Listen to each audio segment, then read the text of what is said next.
আসসালামু আলাইকুম প্রিয় দর্শক, আপনাদের সকলকে জানাই আমার নতুন আরেকটি ভিডিওতে স্বাগতম। প্রিয় দর্শক, আপনারা যারা নতুন কুয়েতে আসবেন তাদের সকলের মাথায় সবসময় একটি কথা ঘুরপাক খায়, সেটি হচ্ছে শোন আহলি ভিসা কি। শোন আহলি ভিসা কি ধরনের ভিসা? আপনি যদি শোন আহলি ভিসা নিয়ে কুয়েতে আসেন তাহলে কি ধরনের কাজ করতে পারবেন?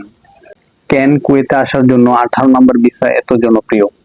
দালাল বা এজেন্সি ভুল বুঝিয়ে আপনাকে অন্য ভিসাও নিয়ে আসতে পারে।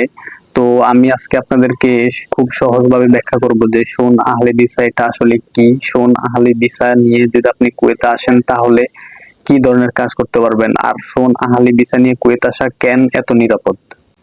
শোন আহলি ভিসা নিয়ে যদি আপনি কুয়েতে আসেন তাহলে আপনি বেসরকারি কোম্পানিতে জব করতে পারবেন। এক কথায় কুয়েতে 18 নম্বর ভিসা শোন আহলি ভিসা এটা হচ্ছে একটা কোম্পানি ভিসা।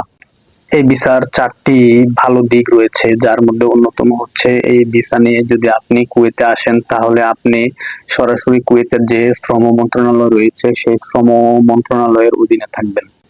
যদি সেই কোম্পানি আপনার বেতন বা কোনো বোনাস নিয়ে ঝামেলা করে তাহলে আপনি শ্রম মন্ত্রণালয়ের কাছে অভিযোগ দিতে পারবেন। শোন আহলি ভিসার সব থেকে বড় শক্তি হচ্ছে তানাজুল বার এর রিলিজ ব্যবস্থা। আপনি শোন আহলি ভিসা নিয়ে যদি কোনো কোম্পানিতে আসেন তাহলে 3 বছর বা নির্দিষ্ট সময় পার হওয়ার পর কোম্পানির অনুমতি নিয়ে আপনি আপনার ভিসা পরিবর্তন করে অন্য কোনো কোম্পানিতে যেতে পারবেন খুব সহজভাবে। এই ভিসার আরেকটি ভালো দিক হচ্ছে এই ভিসা নিয়ে যদি আপনি কুয়েতে আসেন, আপনার বেতন যদি সরকারি নির্ধারিত মূল্যের চেয়ে বেশি হয় তখন আপনি ফ্যামিলি ভিসা নিয়ে আপনি আপনার ফ্যামিলিকে, আপনার পরিবারকে নিয়ে আপনি কুয়েতে আসতে পারবেন। আপনি যদি শোন আহলি ভিসা নিয়ে কুয়েতে আসেন সেক্ষেত্রে আপনি কিন্তু যে কোনো কোম্পানিতে কাজ করবেন, আর কোম্পানিগুলো কিন্তু একটা নিয়মের মধ্যে চলে। ধরেন 8 ঘন্টা ডিউটি, তাহলে 8 ঘন্টা আপনাকে ডিউটি করতে হবে। যদি 10 ঘন্টা ডিউটি, তাহলে 10 ঘন্টা ডিউটি করতে হবে। সবকিছু নির্দিষ্ট, কারণ কোম্পানিতে চাকরি টাইম টু টাইম ডিউটি হয়। দালালরা অনেক সময় আপনাকে 18 নম্বর ভিসার কথা বলে মাজরা ভিসা পাঠাতে পারে, কারণ মাজরা ভিসাও কোম্পানি ভিসা। মাজরা এর অর্থ হচ্ছে বাগান বা খামারের কাজ। আপনি যদি মাজরা ভিসা নিয়ে কুয়েতে আসেন সেক্ষেত্রে কিন্তু ভিসা পরিবর্তন করা অনেক কঠিন।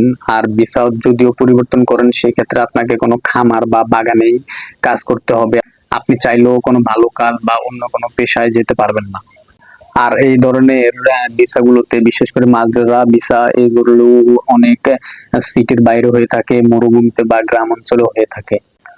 তো প্রিয় দর্শক, শোন আহলি ভিসা নিয়ে যদি আপনাদের আর কোনো কিছু জানার থাকে তাহলে অবশ্যই কমেন্ট করে জানাবেন। আর যারা আপনারা আমার চ্যানেল নতুন, যারা এখনো আমার চ্যানেলটিকে সাবস্ক্রাইব করেননি তারা অবশ্যই আমার চ্যানেলটিকে সাবস্ক্রাইব করবেন। আর ভিডিওটি যদি দেখে একটু হলেও উপকৃত হয়ে থাকেন তাহলে অবশ্যই আমার ভিডিওটিতে একটি লাইক দিবেন।